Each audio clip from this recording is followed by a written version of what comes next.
Exactly 2 years ago, I made my first game, and 2 years later, my commercial game Airborne is about to be released on Steam. In this video, I'm going to show almost all of the games that I have created in the past 2 years, as well as how I've improved with every single one of them. On exactly the 20th of April in 2021, I decided to pick up Unity. I had made some coding projects before, and I wasn't very interested in making games, but after a couple of Dandy videos, I decided to give it a try by making my first game, Balltastic. It's a puzzle game where you're supposed to reach the end of the level, which is a yellow platform. It was made using Jonas Tyroller's popular tutorial on how to make your first game, and it is completely identical to his result, but substantially worse. I had no scripting knowledge, at all. I could only watch tutorials while developing this game, and the whole project was a mess. Mostly because my idiot past self decided to store all of the game's assets in a single folder. Not to mention the plethora of bugs that came with it. You never know though, I may make some projects similar to it in the future. A couple of months later, I decided to make my second game, which was also a complete rip-off of another game. I pretty much took Geometry Dash, removed all of its uniqueness, and kept only one of its game modes, the wave. I also decided to add a challenge while I was making the game. I had to make it in only one line of code, and that was also ripped off from a game dev YouTuber called Dev. At least I got permission though. Anyways, the game actually worked somehow, and my scripting knowledge improved by quite a bit since the last project. Don't get me wrong, I still follow tutorials for pretty much everything though. I also published a really cringy video about this game. I don't know why I did that. Here's a game I made for a small game jam, the weekly game jam 234, where I had to make a game about New Year's. I actually had no real issues making this game, and I was quite familiar with using Unity at this point, which was really nice. My game designing skills were pure garbage though. This game had no goal. It was about collecting random compasses or something. I really don't know, but that's it for 2021. 3 games in 1 year. Very consistent. I just had my first commercial idea. So I was playing a battle royale game with my terrible computer, and I was thinking of making a game similar to that but with fast movement and low poly graphics, and here's what I came up with. Haters say this looks like Carlson. Anyways, after creating a new project and copying Carlson's movement, I made a really generic game. There isn't much to say about this project other than that I have no idea what I was thinking, but I did manage to set up multiplayer. Well, my friend Addy did it, and it was super basic and not reliable, but I learned a lot from it, and I'd say my later games became a lot better because of it. I also made a game called Subboat with my friend Addy for the Team C's game jam that Polymorphs hosted, and I guess the game could have some potential if it actually had a goal or multiple levels, but its existence was kind of pointless. At least Jonas Tyroller said that the water looked nice. The water looks nice. Very nice blue. Yeah. So blue. Very pretty game.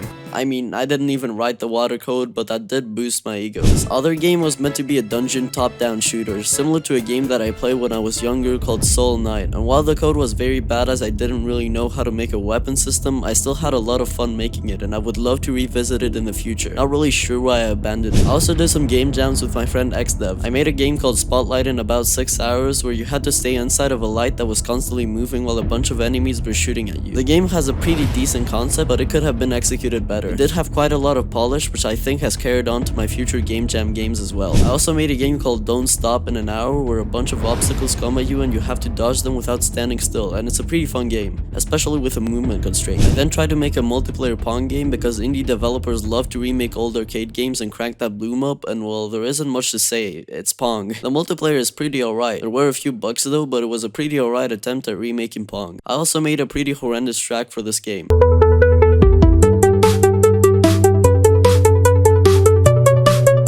I'm not good at soundtracks, just a heads up. I also watched a lot of Jonas Tyroller's videos, which taught me so much about game design and polish, and that helped me immensely with my game development skills, and without his content, I would have been way worse at making games. Later, I got invited to a game development competition hosted by a now Minecraft YouTuber Ristal, where me and a few other game developers had to make a game themed around Stranger Things, and this was actually amazing since I got to meet a bunch of new people that did game dev. I explained the whole development process in a recent video, which happens to be one of my best videos to this day. 6 big YouTubers also played and judged my game, which was actually surreal to see, and I also did well in the game jam. I also decided to revisit that Battle Royale game by reimagining the concept and also removing the whole Battle Royale aspect. The name is now rigid, by the way. I wanted to be more of a sandbox game focused on custom online servers with a level editor, but I still haven't worked on it too much. But I do want to continue it once I finish some current projects. Here's Dice Roll, a game that I made in the GMTK Game Jam 2022, which was the first big game jam that I participated in. I really struggled to come up with an idea for this, but I ended up making a game with touch controls where you could swing yourself around a 2D world in order to reach a yellow platform which sends you to the next level. Kind of reminds me of my first game. It actually is a fun game in my opinion, and it's very speedrunnable. I may revisit this in the future and release it as a mobile game. I did another game jam with xdev 2 where we made a game based around limited resources in 8 hours, which I am proud of. There may be a video about it releasing on his channel, so I won't say too much, and I also made a pretty bad track for the game. But look at Ristal vibing to it.